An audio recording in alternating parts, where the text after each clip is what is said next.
Hi everyone, welcome to Vigilant Driving School. Awareness planning. Today our topic is awareness planning. Awareness planning is the most important topic when you are learning how to drive in the UK. If your awareness planning is strong, you will have less problem during your test. And how you can improve your awareness planning or forward planning ahead. We're going to discuss that today in detail.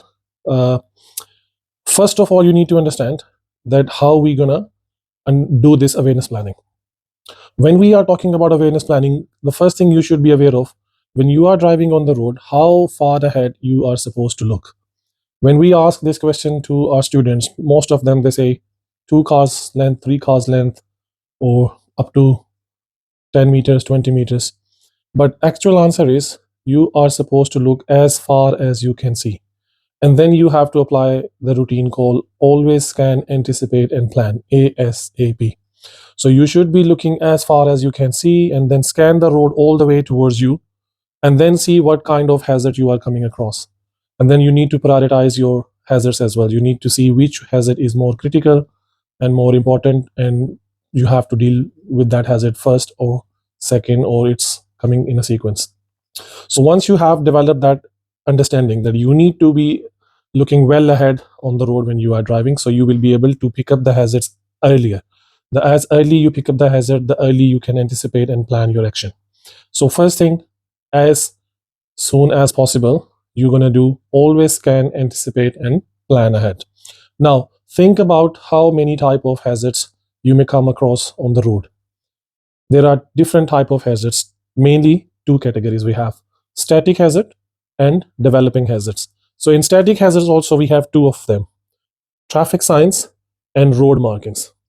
Okay, so most common static signs are traffic signs and road marking. And then we have developing hazards. So any situation which is developing in front of you or moving object, they are developing hazards. Some hazards they fall in static and developing, both categories. For example, the parked cars.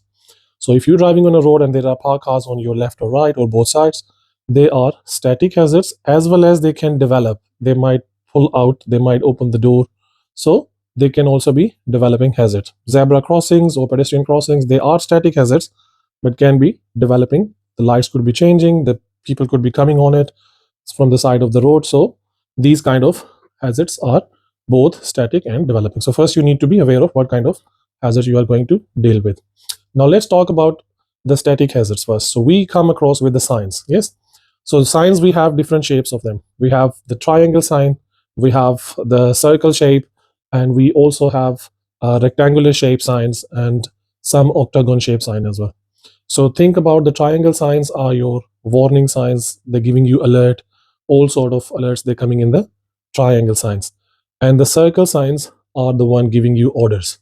So you must obey those signs, such as speed sign or minimum or maximum speed sign or no entry signs, restrictions. They're all coming in circle shape. And then the rectangular signs, we have information available on the directions, the roundabout information, the bus lane has a blue color with information on it. So we're coming across these signs. The octagon shape sign is your stop sign. It's in a red color to be more prominent. Then we have rectangular shape board with changing priority signs. So who has priority on that road, like giving priority to oncoming vehicle, or you have priority over oncoming vehicle.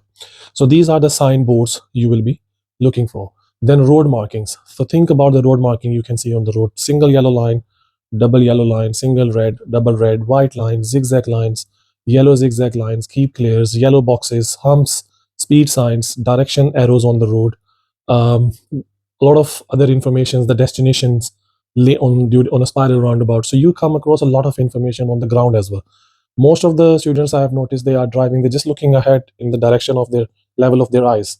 You need to be scanning the road on the level of your eyes and on the ground. So nothing should pass your eyes without your attention. So when you're driving, no signboard, no road marking, no moving object should go without your attention. So you must be aware. This is called awareness, anticipation, and planning. First, you need to be aware of something, then you anticipate what can happen, and then you are planning your action accordingly. Now, we are following on the road. Let's say there's a bus in front of you. Yes. Now, bus is a potential hazard. We know that bus gonna pull up on the left at some point. So where we should be keeping our eyes, we should be keeping our eyes on their indicators. If they are on the move, we keeping an eye on the left indicator. If it turns on, we have to slow down and look behind the mirrors and see the situation from the oncoming side, and then plan, anticipate how the thing's going to work, and then you're planning to go around the bus. If the bus is already on the bus stop, then you're keeping an eye on their signals as well and see how many passengers are there on the bus stop. They coming off the bus or going on the bus. If there is a chunk of people, then obviously the bus going to stay longer. So you're checking your mirrors and you planning to go around the bus. But if there is no movement, only one passenger came off the bus, or maybe one passenger jump onto the bus, then means the bus gonna move off soon. They're gonna switch signal soon. So your anticipation is the bus gonna move off soon. So you're gonna plan that I'm not going to go around. I'm just gonna slow down and wait and let the bus move. So this is your scanning, anticipation, and planning. And then if you're following a traffic, any car in front of you applying the brake, it's a developing hazard. Anyone putting indicators, developing hazard. So if you remember when you was doing your theory test, or if you are going to do your theory test, you will be doing hazard perception videos. And in those videos, the moment you see a hazard, you are supposed to click. So when you're driving and if you pick up a hazard, how you going to acknowledge or register your hazard? So if you come off your gas or your accelerator, that's a sign of acknowledgement that you have seen that hazard. So you need to anticipate well, identify hazard early, and then ease off the gas and plan your action. So you are approaching a junction, or you're going on the road, the cars pulling out from the side road, they are developing hazard. The cyclist on your road is a developing hazard. The cars coming from opposite side, they are developing hazard. They can give you a meeting situation, maybe because of some cars on the right or left. The pedestrian may be just walking along the pavement. They are also can be developing hazard. They may just turn around and try to cross the road. So any moving object, you are staying alert when you are driving on the road. So awareness planning is a very important technique to improve your driving skills. So the best way to practice awareness planning is do the commentary driving. So you see it and you say it. That's how you are being more proactive. So when you're doing awareness planning or you're driving, you have to be proactive. You cannot have laid back approach and then just stay and wait for things to come. So you need to be more proactive by doing the commentary driving. I'm just going to add a video along with this video to show you a sample, a small sample, that how we should be doing the commentary thing and how we should be picking up the hazard. So we not only picking up hazard, we should see what's next after that hazard also. So you are a step ahead always.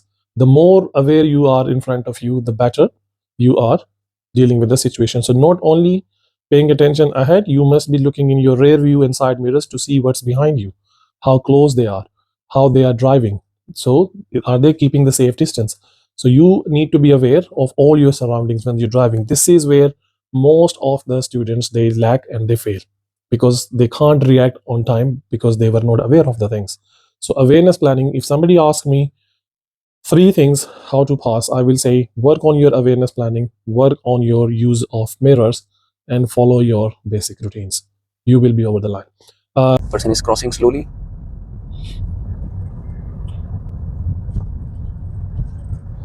Mirrors braking. Stop. On the bite. Progress. Proceed. Blue car is there. The speed limit is 20, so I need to maintain the speed. It's below 20 currently. It should be at 19.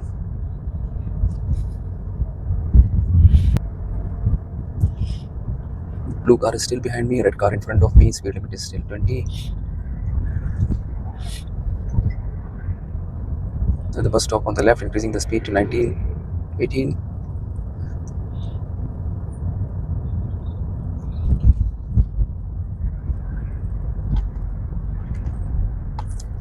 Slowly off the gas, mirrors braking. Proceed. Change the gear to 2. There's a crossing, nobody is crossing. Mirrors off the gas.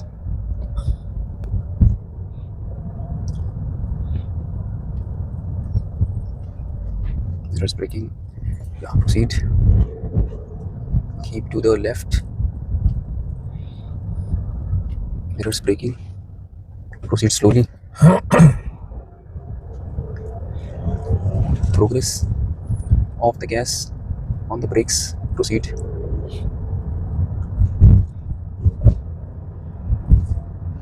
Speed speed limit is now 30.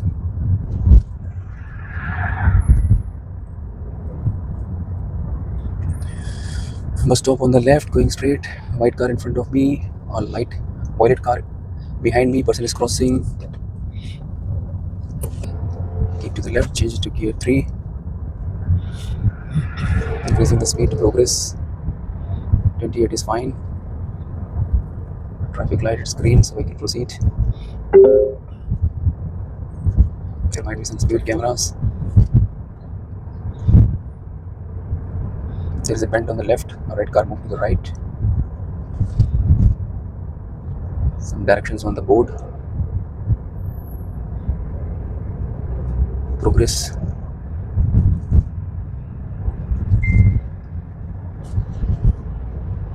Off the gas. Proceed.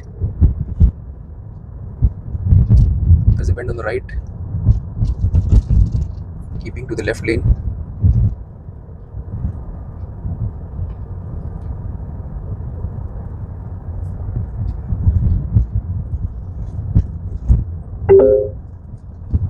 Increasing the speed a bit more.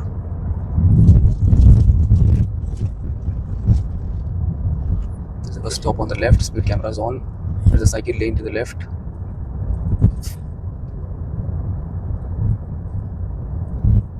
Some road work is happening here, so I will try to move to right. Signal.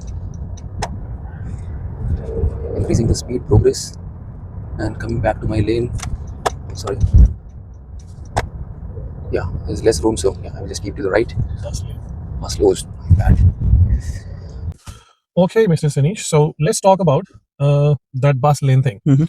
So if you remember when we were heading towards the Morden and you had road work in your lane and you said there's a road work and I'm just going to check my mirror. Yeah. And I'm going to signal and you change the lane from there. Can you just explain what was your thought process after that lane when you was trying to come back in that left lane? Mhm. What was your initial thought process up to that point when I intervened? Yeah, so I thought it will be so by default we need to move to the left lane, right? So that was the reason I moved to the left lane, but I didn't do a awareness planning to see ahead that Okay. it's a bus lane. So that was Okay. So your initial plan was I'm going to move right Yeah. because of the road work and then I'm going to come back in my lane, yes. which we normally will be doing it. Mhm. Yes. But in that particular situation, what was more better if you was doing Awareness planning ahead. forward Forward planning? So planning. if you was looking far ahead, when you saw the road work and you see more ahead after that, or when you went in the right hand lane and you was thinking to come back, if you was just looking ahead, you could see the bus lane sign was there, and also that bus lane had parked vehicles. If you Yes. remember, yes, and you could easily continue in the right hand lane. Okay. What problem we could face by coming back in that lane, That we need to move to the right lane again quickly. and what could be possible danger there? There could be like cars moving from right side at the same time. Yeah, and then you might get stuck because the bus lane sign was. Did you see the timing of the bus lane? No, I couldn't see that. Yeah. See, so that bus lane was at all time. Okay, they were car parked because of. But cars are allowed to There are park. red road boxes. They have the timing, so they can park there on Sunday. But that bus lane is operational 24/7. Okay. Okay, so somewhere there are exceptions where there are houses around. They have the red road boxes, so they have timing, so they can park within those timing the cars there. But we cannot drive in those bus lanes. So the bus sign and the bus lane marking was clearly available, and the park cars were available. So basically, you was lacking in your awareness planning. You was doing your basics right, but you wasn't thinking a step ahead. That's why I'm always saying think 1 or 2 steps ahead. Look, okay, this is one thing I pick up. What is next? Can I see anything else? Yeah, so that is your mental approach. So if you find something, you see, okay, I've seen this thing. Okay, what next I can pick up? Yeah. Is there anything after that also? Why not I'm staying 1 or 2 steps ahead? That's how you will improve your awareness planning. You agree with that? Yeah, I agree to that. So you understand? Yes. So from now onward, we're going to focus on awareness planning, but we're also thinking if we have picked up one potential hazard, we look for another one after that. Okay. Right. If we have that approach, that will improve your awareness planning. Looking far ahead as far as you can, and then scan everything in between. Prioritize which hazard is more critical: static hazard, a sign telling you about a hump, or a Developing cyclist moving on ahead, or a car pulling off. So we're going to prioritize our hazards also. So we're thinking of the critical one first. Okay. Right. We have to develop the skill of critical thinking, probabilities. Okay. Thanks for watching. I will be making more videos on different topics. So stay tuned and share it, like it, subscribe it with your friends and family, and I'll see you in the next video. Thank you.